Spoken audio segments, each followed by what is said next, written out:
All right, you ready, man? Yep. Call it. Heads. Boom. All right, give me tails. Tails? Yep. Give me tails again. Again. Yep. There it is. Give me heads. Oh, hey. I swear it's like magic every freaking time. This is the best version of this I've ever seen. Oh my God.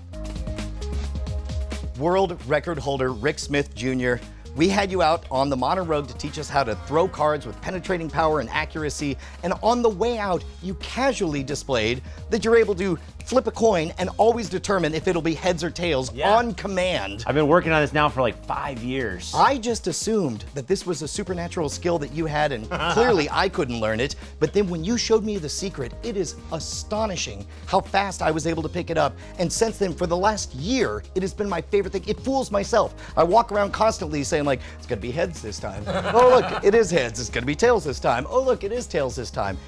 Okay, what is it that makes this work so well? So there's many different ways that you can do this. I've seen other magicians do it in the past, and I've kind of adapted this into my own method to give it the best feel of the coin actually flipping, because they call it verisimilitude. The idea that whether it's true or not, it feels true. Yes. And when you watch it, man, in the right lighting conditions, you're convinced that you're watching a coin tumble end over end. Flip, yeah, and it's not. The coin's actually wobbling. So in a bad version of this, basically you've got the coins heads up, and it flies and then lands again heads up, right? Right. And you could add a little bit of wobble with a bit of chaos in there, but kind of having it spin around. But you had the dead simplest method that within 10 minutes I was able to start pulling this off. You're gonna put the coin on your middle finger. Right. And you're going to put your thumb on top of the coin. You start like this. You know, regular coin flip, you have the coin, you have the thumb below, you're gonna flick it up. Same exact starting point, except the thumb stays on the top. Okay. So what you're really doing here is you're actually going to snap your fingers. And so that snapping action does two things. First of all, it initiates a wobble, but also it spins the coin around, which is what gives it what looks like that tumbling. It's wobbling. And the best part is it fools yourself. To your own eyes, it looks like it's tumbling end over end, but it's just sort of circulating around, sort of like the Michael Motion illusion in Superman and Superman 2. Oh my gosh, I have no idea. Okay, all right. I know what you're talking about, but no.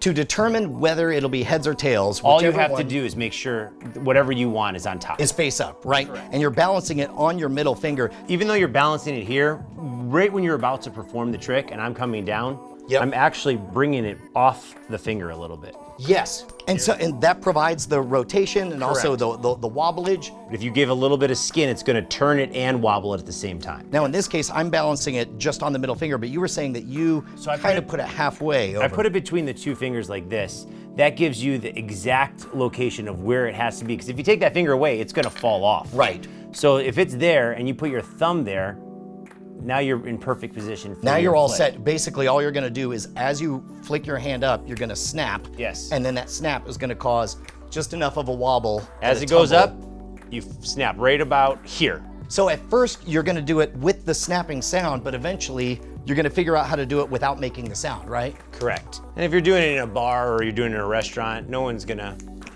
know. I have noticed that it really helps to have lights behind you in order to get that tumbling motion that for everybody to see. So you would have me call it in the air. What are you doing in that case? All right, ready? Call it in the air. Tails. Okay. Call it in the air again. Heads. Oh, that's great. So you are keeping track because you know that it's starting heads up. Right. In the air, they could call, let's say if they call tails, I already know I'm holding it heads up. Right. But then I just slap it down on that. This is one of my go-to effects whenever there's a language barrier because everybody understands heads or tails. Right. You could point to your head or your tail Right. and have them gesture back. And then if you get multiple of them in a row, what I'll often do is I'll ask 4 people like, okay, heads, tails, heads. You're like, okay, here we go. And then all you gotta do is you do heads, have heads on top, show it, and then rotate it over to tails, and then you go tails, and then you do tails again, and then you do heads. It's so unbelievably fair. Yeah. Final test time, heads or tails? Heads. How did that look? Yes, that was good. Heads or tails? Tails. All right, here we go. Oh, That looks like it's tumbling end over end, that right? was so good. Heads or tails? Tails again. All right, here we go. That looked so freaking fair. Did I pass? You got it.